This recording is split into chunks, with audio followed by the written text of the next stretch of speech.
recording sent to them. There we go. Okay. Our land acknowledgement. We acknowledge with respect the Lekwungen and Sankotan peoples on whose traditional territory we work and play, and the Songhees, Esquimalt, and Saanich peoples whose historical relationships with the land continue to this day. I just wanted to mention how important membership is to VNHS, now known as Nature Victoria. So here's the membership categories if you are interested, and you can find the way to become a member through the website, also found by searching Nature Victoria. And I hope that you will join us. It gets you get the magazine every quarter, and just absolutely wonderful to have. So something to consider. And without further ado, Brian, I'm going to stop sharing my screen and turn the presentation over to you. Okay, thanks, Kaylee. So now I have to share my screen. Now you do. Okay, there we go. Okay, thanks everybody, and thanks for your interest in Panama Flats. This is a report that I prepared based on work that I did in 2022. Panama Flats now, of course, is interesting because can you mute your mic, please? Panama Flats is now of interest because it's now the subject, or will be the subject, of a plan refreshing in sometime this year or maybe early next year. And of course, as naturalists, we're fascinated by what's going on in Panama Flats because it's busy with biodiversity. So unfortunately, those of you who know the flats well, I'm going to have to do this anyway. I have to orient the folks who don't know what Panama Flats is. So this road here is Roy Road. And this road here is Carey Road. And this is Interurban Road. And just to the south is the Telecom Mall. So we're over on the sort of the west side of Saanich, and the flats itself is about 46 hectares, or about 115 acres. And previously, it's all called Panama Flats Park now, but previously it was sort of divided up into three sections. There was the Panama Hill section here, which was about 9 hectares. And then there was a park along the Colquitt's River, which has been sort of channelized and straightened. But this gravel trail, some of you may be quite familiar with this gravel trail that goes along the west side of the flats. That park was about 11 hectares. And the flats itself, that is the piece that gets wet, is about, where do I know? It's 26 hectares, so it's quite large. And there has been a lot of activity there in the past. It has been farmed in the past, and the farming stopped in about 2011. But meanwhile, there was a series of berms built across the flats. Here's one here that's still in existence and quite prominent. This one from west to east. And here's one here that gets submerged quite quickly. And there's a little one here. These have the effect of dividing the flats into a north and south basin, essentially. And I'll talk more a little bit about that later. There's also this sort of flood control pond. That's what it was described to me as, a flood control pond. And it's in addition to these this gravel trail, there are also perimeter trails around the flats. So here's an outline of a perimeter trail that goes up into Panama Hill. And then there's trails along the east side over to this tin shed. You may be familiar with this tin shed that's along Carey. And then the trail continues, and sometimes it's not in very good condition and it's impassable. In some instances, the trail goes around the perimeter of the flats like that. Now, as I said, that there's a plan that is being updated this year or maybe early next year. The plan was prepared in 2014, and it reflected sort of the thinking about what Panama Flats could be good for into the future. And most of the allocation of the actual wetland it was thought that it was suitable for farming. And so all of this yellow area here and this yellow area over here, is sort of designated as, well, agriculture, if you like. Although in my view, agriculture is a sector, and farming is a business. And so looking at it as a business, notice that since 2011, anyway, even though it was identified in 2013 as available for farming, nobody has done any farming. Nobody has expressed any interest. It had been owned by various farmers in the past. And there was an underdrain system that was installed in the South Basin, at least, with water pumped into the Colquitts River in the early spring so that it was dry enough for plowing and planting. But since 2011, since Saanich bought it, basically it's just been let go as wetlands, and it fills up with water, as you all know, or you may know, and is the home for hundreds of waterfowl all winter and spring. So the plan also called for the enhancement of wetlands here in the south and southeast. The reestablishment of Dairy Oak ecosystems here, the maintenance of the forest and snowberry ecosystems here, and then a realignment and redevelopment of the Colquitts River in 2 phases. The pink, I think the pink here is phase 1, and the purple would be phase 2. And the idea, basically the Colquitts, if you follow my cursor here, the Colquitts basically is channelized and straight on that line there. It's not very easy to see them, unfortunately. Wait a minute, here, let me do this. Oop. I guess that's not going to work. I was thinking maybe control L. Yeah, there.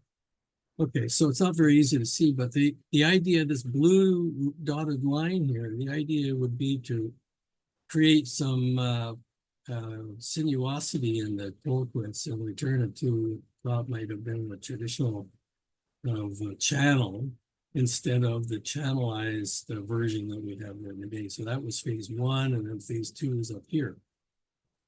So what I propose to do is to just go through sections of this and have a look at the vegetation. Now, what's interesting is that I'm trained as an aquatic scientist. I'm not a professional botanist, so I picked this up along the way, and I was interested in doing this because I encountered this really quite interesting method that was published by the BC government. I'll talk a little bit more about that later. So Panama Flats, because it's of interest to me, it's only about 15 minutes from my house, so I'm there quite a bit. I recognize, I think a lot of us recognize, and maybe that's why you're here, because you recognize the value of the biodiversity there. And so attempting to sort of quickly sort of characterize the ecological condition that I thought was kind of a useful exercise. You may find this interesting. But first of all, though, let's talk a little bit about what is ecological condition.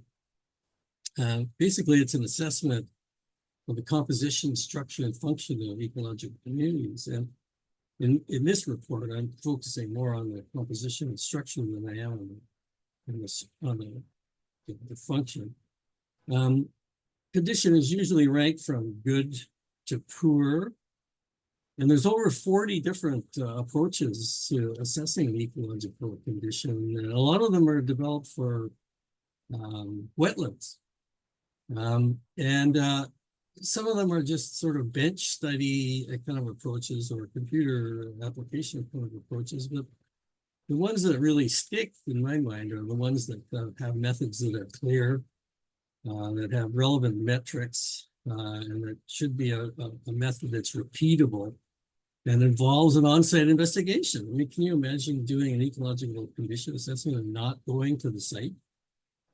That's what some of them call for, with just air photo interpretation exercises. So the the method that was developed by the Ministry of Environment in BC here in 2000, published in 2006, is what I call the yardstick. What is the yardstick we use to measure ecological condition? And this method is, and I think in fairness, it's been criticized as not really being relevant to heavily urbanized locations. I'm kind of sympathetic to that. But the truth is, it's the only one we've got.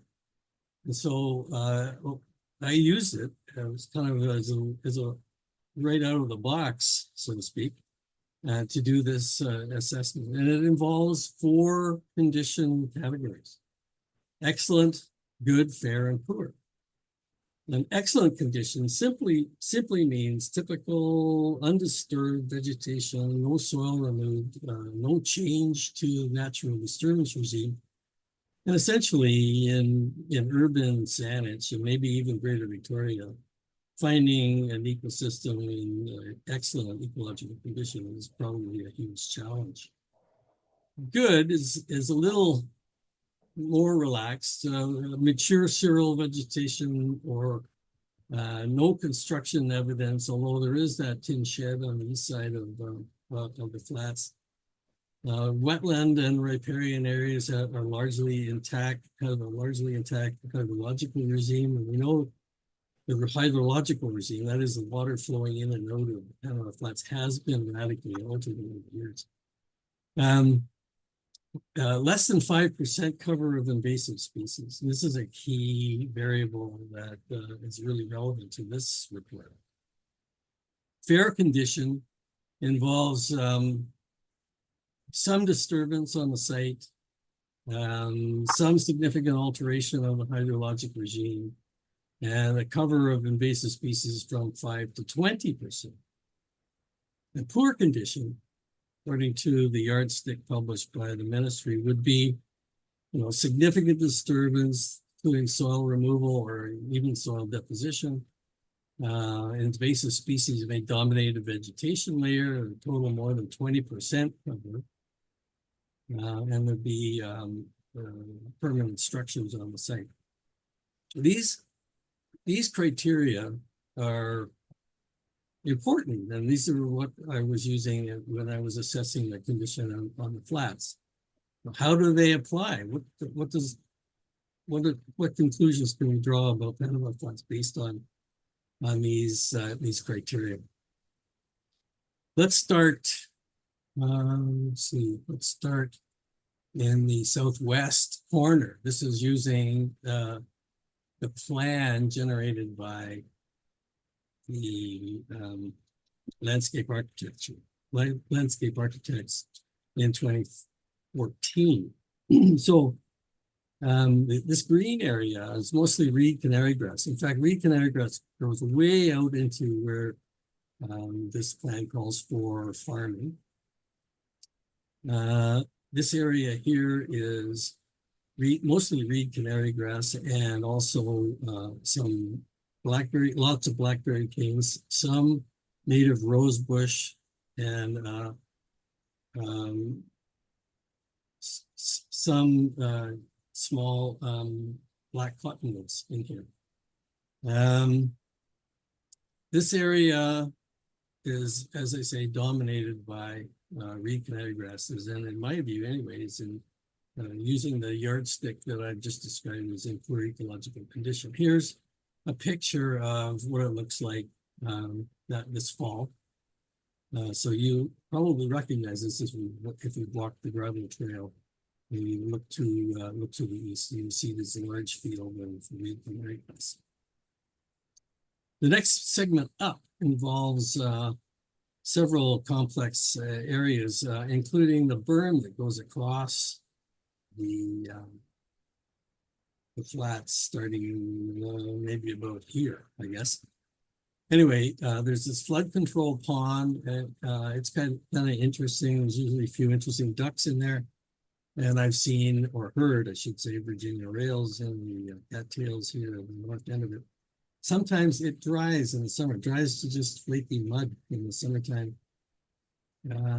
There seems to be only one inlet to this, and I'm not sure how or why it was actually developed. I'm sure there's a story there. This area here is largely, this area that was identified as potentially redeveloping as Gary Oak ecosystem is largely English hawthorn, invasive grasses, lots and lots of blackberry. It's in poor ecological condition, according to our yardstick. And there is some red osier there and some willow, not very much. But essentially it's in poor condition. This area over here, again, is overwhelmed with Himalayan blackberry canes. And along the trail here, there's some willow and red osier, but it's again dominated by hawthorn and Himalayan blackberry. It's in poor ecological condition. Here we go. So the trail across the berm, as you can see in the summertime, has lots of oxeye daisy, Queen Anne's lace, alsite clover on either side. And that's what dominates the vegetation across the berm. And of course, these are all non-native invasive species. Poor ecological condition there. And this is what the berm looks like in the winter wet conditions. Of course, the flowering plants are all have all gone to sleep for the winter, and there's a lot of water on both the south and north basins on either side of the berm, and it's currently the home for hundreds of water birds, including lots of widgeon, shovelers, the occasional swan, bufflehead, pintails, and green teal and mallards. In the summertime, again, the trails on either side. Here's Queen Anne's lace here, and oxeye daisy, and lots of canary grass over here. And so it's quite pretty, and it is useful for pollinators. These are not native species, and so this is judged to be in poor ecological condition, despite the fact that you do see lots of insects on some of these flowering plants. Okay, now at the north end, we have several units. There's this knob here with Douglas fir and Gary oak at the top of Panama Hill. Here's an area where they want to realign where the plan calls for realigning the Wilkes River. This is an extensive snowberry and hawthorn patch. It's not clear which is actually dominant. There's a lot of both. I consider it to be in poor condition because of the percentage of hawthorn there. There's extensive reed canary grass here, and there's flats.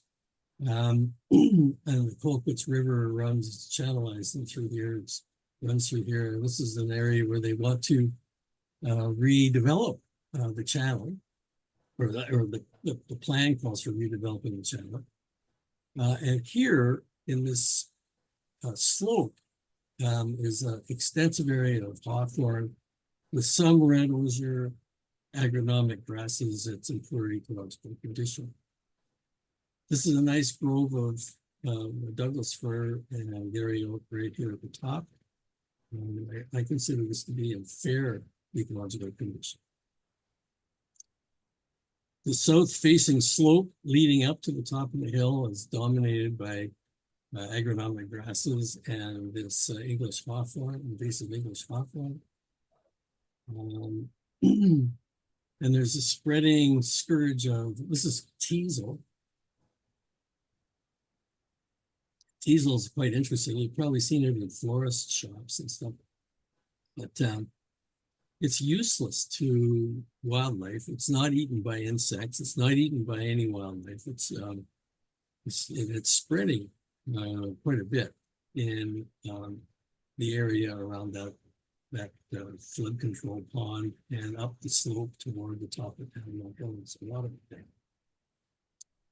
One of the things I found interesting on Panama Hill was was a patch of rock outcrop that's in good ecological condition. It's the only piece of habitat in the park I found that was in good ecological condition. And this is what rock outcrops are supposed to look like, with a nice moss cover and some grasses growing out of the, deeper soils in the crevice. So that's what it's supposed to look like.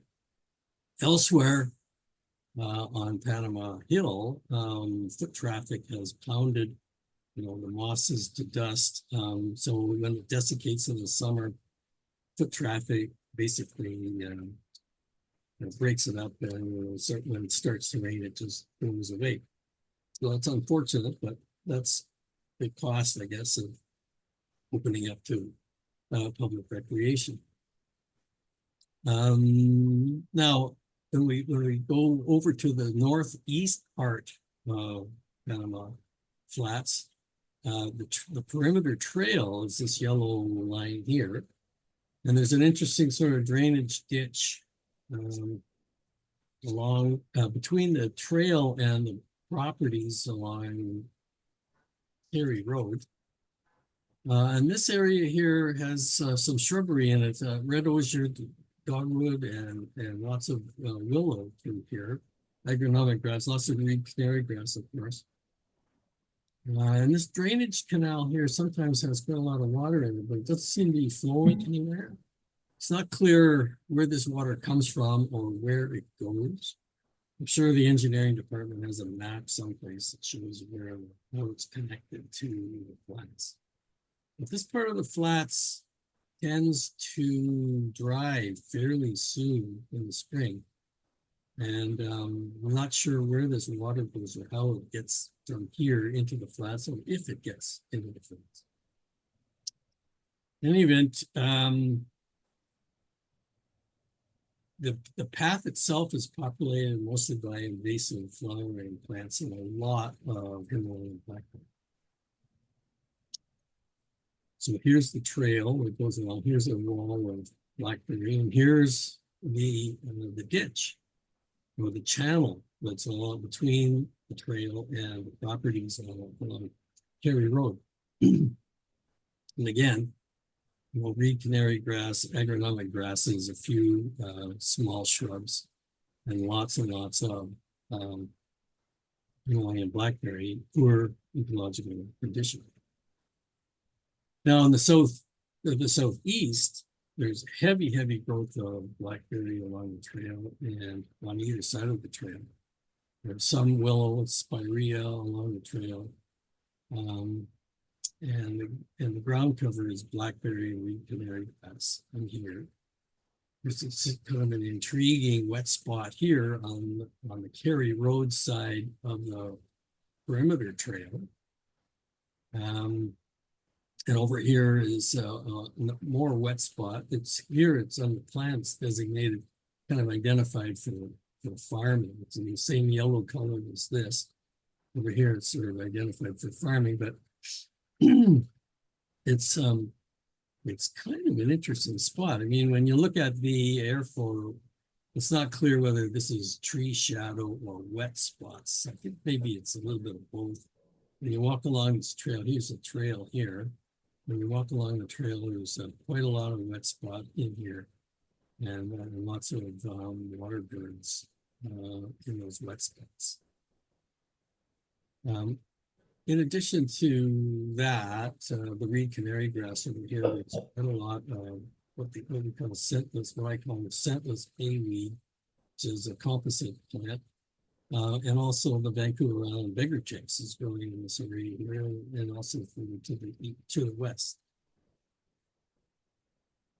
So along this trail is these is cut through these thick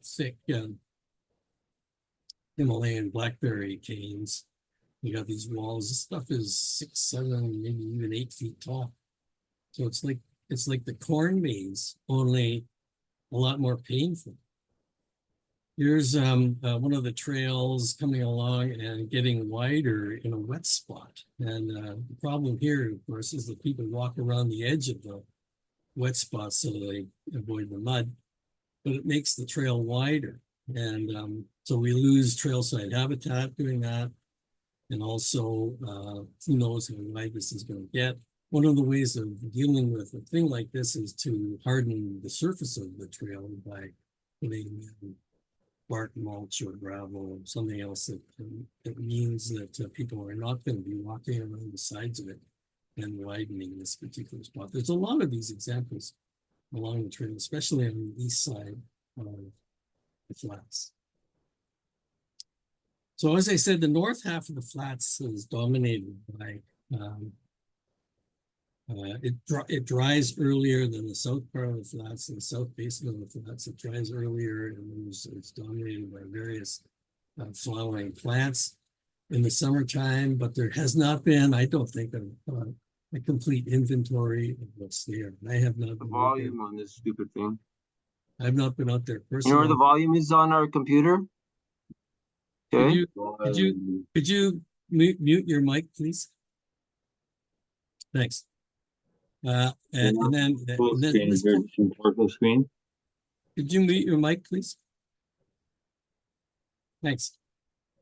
And then where was I? Oh yeah, the south half of the flats here, right with the perimeter trail road that was dominated in the summertime as it dries out by water plantain and another plant, water smartweed. And this is the beggar ticks area. And beggar ticks is a blue listed species here. Here's a picture of it. A species of special concern, and it's one of the largest populations of beggar ticks, beggar ticks on the South Island. There it is, right there in Panama Flats. So in the summertime, as it dries, the South Basin especially becomes populated with this water plant, with this water plantain, which is a native species, and also water smartweed, which is a native species. And so when under these conditions, you'd have to say it's between 5 and 20% invasives, and you'd have to say it's in fair ecological condition during that season. So these are my findings were in the 2022 work was that Panama Flats is mostly in poor ecological condition. Due largely to the dominance of invasive vegetation, and the hydrologic regime has been drastically altered. When you consider the definitions, the categories that I explained at the beginning, that the altered hydrologic regime would also contribute to it being judged in poorer condition. The principal concerns, of course, are reed canary grass and Himalayan blackberry, various thistles, Canada thistle being one of them, Queen Anne's lace, which is pretty, but it's not native. Oxeye daisy, sheep sorrel, lots and lots of hawthorn. Teasel is spreading, and alsite clover.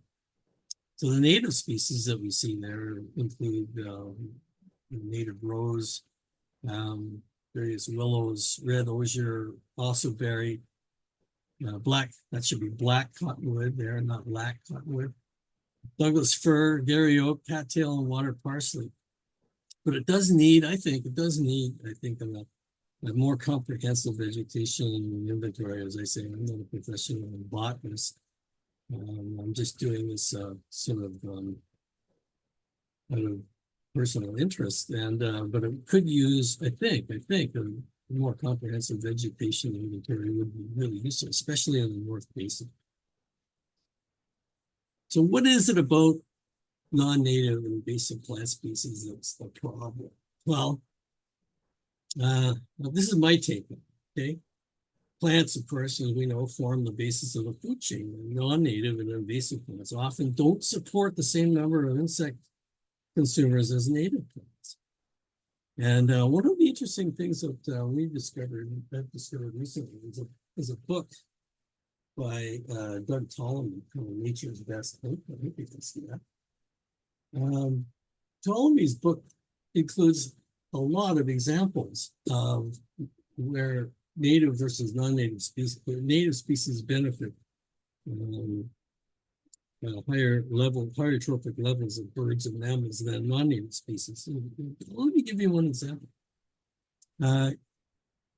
He's using Eastern oak as an example, but who knows, maybe Gary Oak who would work this as well, but he was saying that in the oak trees that he knows, there's about 250 species of crawly critters, caterpillars and the larval stages of various insects that use the oak trees. And as opposed to ginkgo, which is a pretty common decorative tree, it's used here in Victoria quite a bit, has 3. So 250 species versus 3. So like do the math. So if you're a yellow throat warbler coming up from the south, thinking that you're gonna, have a nest and raise a family, you may find that there isn't enough food for you if the landscape is dominated by species that don't support the kind of insect fauna that you need. So this is the unanticipated consequences of lots and lots of decorative non-native plantings here in Victoria. And the overall impact of that could be that you fail your nesting season, and ultimately we have lower biodiversity, and as a result of that, lower ecosystem resilience. If diversity contributes to ecosystem stability, which I think it does. So, okay, so where do we go from here? What can we do about this? Well, there are some things, and this is not a complete list, of course. This is just a few ideas that I think might be helpful. And when Saanich starts renewing or refreshing the plan for the 2014 plan for Panama Flats, they'll be open for the public comment, and it would be quite important for those of you who are concerned and interested in Panama Flats for you to have your say, to weigh in on what you think ought to happen. But I think one of the most effective things that could happen in Panama Flats is that a Friends of Panama Flats group could be encouraged and seek support from Saanich as part of the Pulling Together program. Now, who's going to spearhead that? I don't know. Saanich could, I think, probably, if they're interested in initiate, maybe spearhead a little bit, but they wouldn't run it, right? I don't think they run these Pulling Together groups. So that would be, I think, a really effective thing.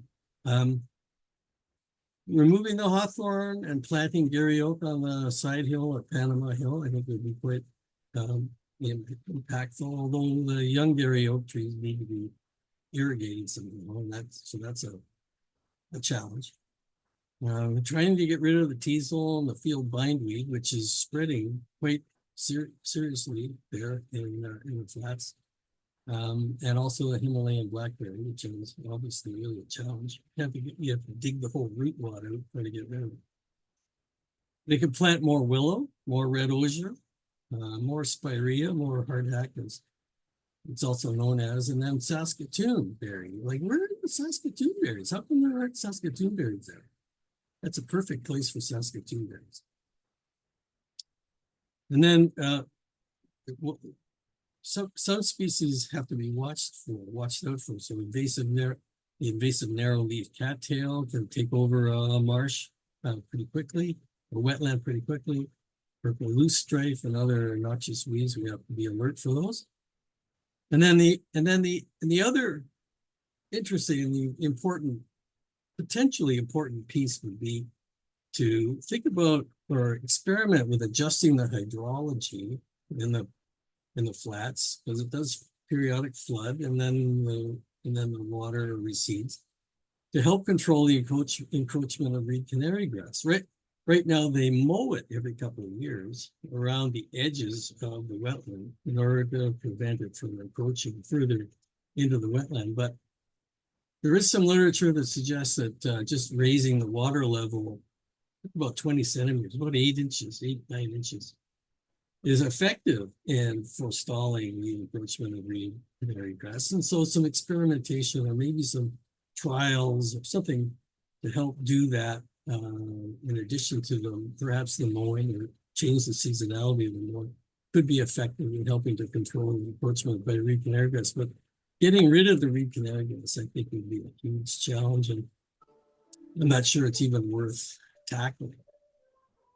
Anyway, I'm going to leave it there. I hope that is a useful introduction to what I did and the conclusions that I came to. And maybe, let me see, maybe I can stop sharing my screen and take whatever questions you've got. So Brian, there was a couple of comments that came through into the chats as you were speaking. The first I'd like to share with you is from Sandy, who said, would you please repeat the ecological condition assessment guidelines you used? Yeah, sure. Let me find that page for you. Okay, so this comes from a document called Standards for Mapping Ecosystems at Risk.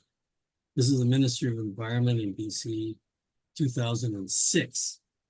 And they have 4 condition categories: excellent, good, fair, and poor. So excellent is hard to find in Saanich or probably in Greater Victoria, but it has to do with essentially no disturbance, no change to the natural disturbance regime, no structures, and internal fragmentation of less than 5%. Good condition anticipates more change. The wetland and riparian areas have largely intact hydrologic regimes, and we know that that's not the case with Panama Flats. Minor cover of invasive species, about less than 5%, and artificial structures less than 2%, and that's certainly the case there. Fair condition means disturbances have occurred. Wetland, riparian areas have significant alteration of hydrologic regime. Cover of invasive species is between 5 and 20%. And then in poor condition, we're talking about basically a vegetation layer with more than 20% invasive species cover. And among other things, including quite a lot more disturbance. Does that answer your question? There's a couple more questions have come through the chat. Just so everybody knows, once we've gone through these, we will invite you to unmute yourself and ask. So there might be some follow-up, Brian. Okay. But another question that's come in via chat is, I understand that Saanich is undertaking a review of the historic plan that you discussed. Could you comment on the status of that review? No. Well, I've asked about the status of it, and there has been I think there has been a report submitted to council, it was in the spring, saying that they were going to start this year, but I don't know when. And I'm sorry, I can't answer that question. I think you have to just keep watching the Saanich website and wait for an invitation for public input. Do you assume that public input they will issue that invitation? I assume they will. Okay. What I'm hearing is that there won't be any new money. So Wow. it's curious to me why you'd engage in a planning process without the prospect of doing anything. But maybe that depends on public pressure too. Okay, another question. Can you speak to the annual mowing within the wetlands area? It gets mowed every 2 years. It's not annual, it's just every 2 years apparently. And there's 2 purposes for it as explained to me.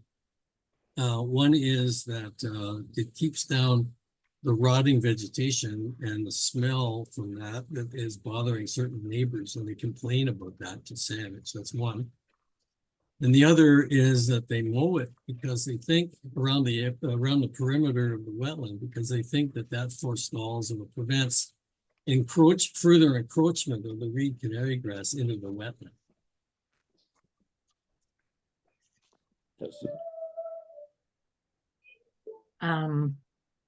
Okay, another question from the chat. Any thoughts on trails? How much access should be allowed, and where to protect bird breeding habitat? These are good questions. Yes, they are. I think there needs to be a perimeter trail. I don't think it needs to be a fancy one. I think they need to insist that dogs are on leash all the time. If dogs are allowed on those perimeter trails at all. And beyond, they need to be, there needs to be active management in the trails. So in other words, they need to be properly surfaced. If there's an inclination to wet spot, and have them widen, as I was explaining. And that where the trail breaks down and becomes impassable for some reason, I think they should be maintaining some kind of a bridge or a means for people to get past that impassable spot. What I'd like to see there also is a viewing platform and something on the west side that would allow you to be elevated above the level of the reed canary grass and cattails, so you could see out across the water on both the south and north basin. And that, I think that would attract a lot of people, and there could be interpretive signs and that sort of thing. But yeah, I do believe that there needs to be a trail there because, well, there's a couple of reasons for that. One is that it's a park where you can go and walk and have some recreation and exercise. But also, the more people are familiar with the values there, the more support we get for the biodiversity enhancements that could happen. So it's kind of a double-edged sword. Yes, inviting more people there will create a little bit more impact, but you may get more support for the kinds of biodiversity enhancements that could really help at Panama Flats. Excellent. I see Jacques just commented that 1 or 2 observation towers would be great. I agree. I agree with your points, Brian. That would bring a lot of people there.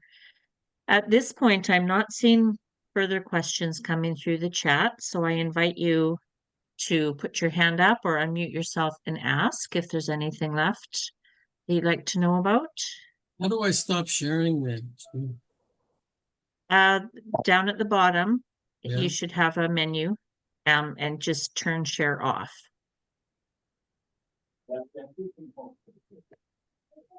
Good job. Yep, thanks. Okay, I'd like to speak. go Hello? ahead, please. Yeah. I can imagine the flats being a wildlife sanctuary, a major one like Rifle in Vancouver. It could attract a large number of people. And if it was properly manicured and bring in all these native species, it could be an amazing spot. I don't know what else to say. I think that would be absolutely wonderful. Me too. Mhm.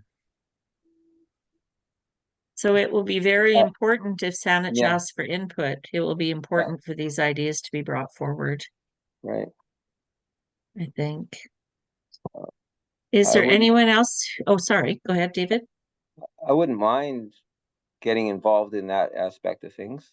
I think it would be my son and I, we spend a lot of time, his name's Geoffrey, he's well known, is a birder, and he loves Panama Flats. He'd love to see it preserved for birds and made into a fantastic adventure. Yeah. So I'd like to get involved. I'd like to talk with some of you and be part of that. Brian, can you provide guidance in the future to how people can get more involved? Is that something that you could help us get the word out? All I can suggest is that you make sure that you register your interest with the folks in Saanich.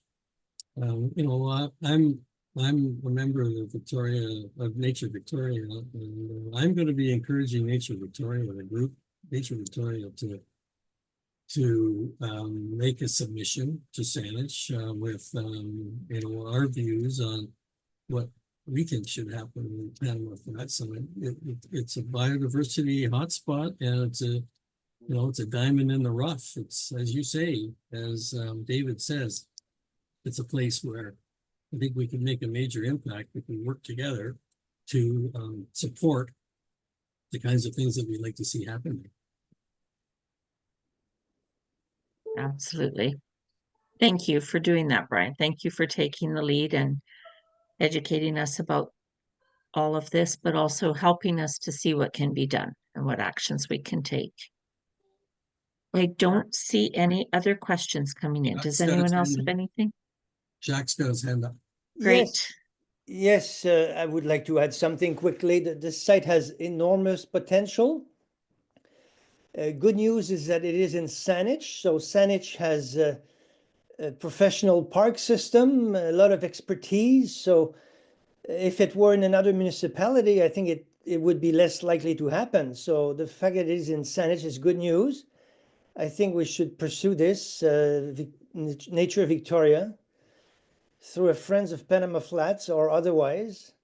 Again, it has enormous potential. I'm always floored by what I see there, despite the poor condition of the site. Thank you. It's amazing. It's amazing.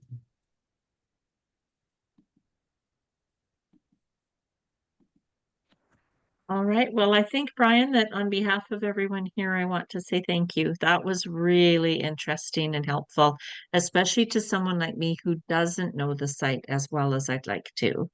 So much appreciated. And let's hope for a bright future.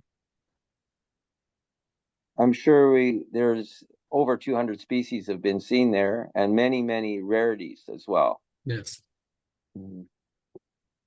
So it would make a fantastic bird sanctuary and also a wonderful place for all kinds of plants and animals of all natures.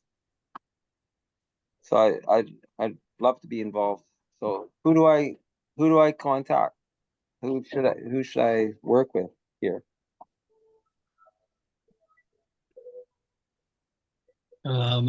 I can't guide you on that. The Saanich Parks Department, as Jacques said, is a large department with a professional staff. When the planning process is launched, there will be, a guidance on how the public can comment, and I assume that that's the case. And do you know when that might happen, or? I'm sorry, I do not. Well, who do I contact inside of Saanich Parks precisely?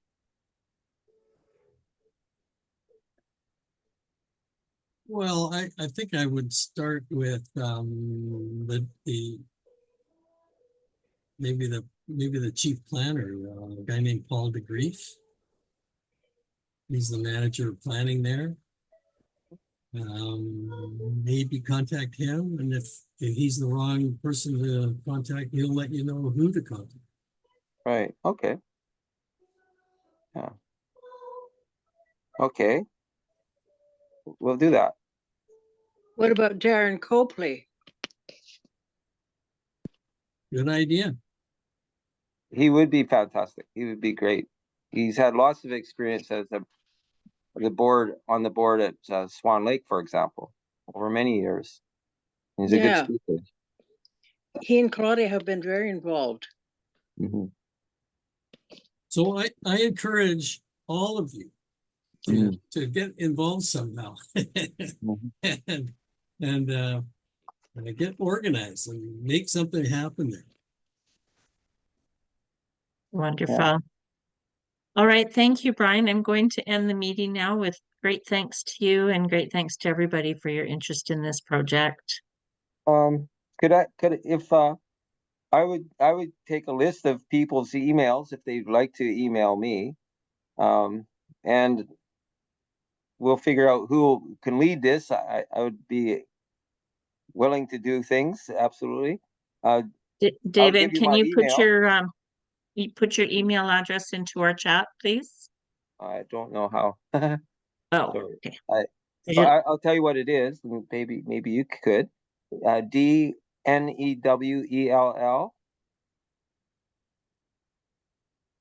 at sd61.bc.ca. Okay, Again, I've added it into the chat. Great. yeah. Oh, .bc.ca. There's a dot between BC and DC and CA. Okay, That's SD61. Yes, D Newell at sd61.bc.ca. Thanks, Steve. And then I can manage to maybe coordinate things, and we'll see from there. I'd love to get involved. It's something I've been actually dreaming about for a number of wow, years. great. So if you want to contact me directly, David, I'm Brian Wilkes at shaw.ca. Okay, so how do you spell your last Pretty name? easy to find.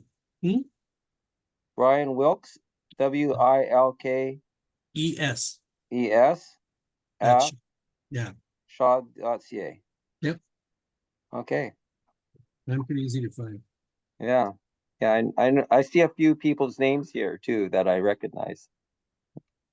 So they know my son Geoffrey. He's a very keen birder. Okay. Well, thank you. Okay, So thank you please, all and please good night. send me emails. Okay, thank you. Thanks very much. Thanks, Brian. Hey, you're welcome. Bye for now.